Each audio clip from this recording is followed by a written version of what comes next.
So if people don't know, and correct me if I'm wrong, because you probably know a lot more about this than I do, but Bohemian Grove is like a congregation of the rich and powerful that happen, I don't know, it's once a year or whatever. When I say rich and powerful, I mean like high up politicians and stuff like that. Yes. And there are conspiracies that Kubrick was killed because this film was a way to comment on stuff like that.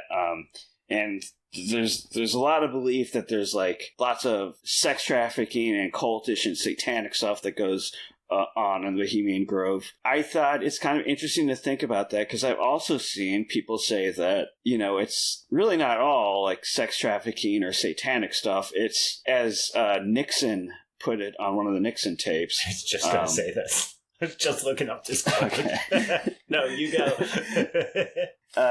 He uses a slur that I will not use, but he called it like one of the, I guess I'll say, gayest things he's ever seen. Like that San Francisco crowd.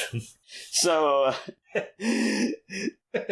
there is also, like, based on a quote like that, the belief that, it doesn't have anything to do with sex trafficking. It doesn't have any, blatant horrible sex trafficking. It doesn't have anything to do with Satanism. It's just a bunch of rich and powerful people getting together like a theater kids and acting out this kind of theater stuff.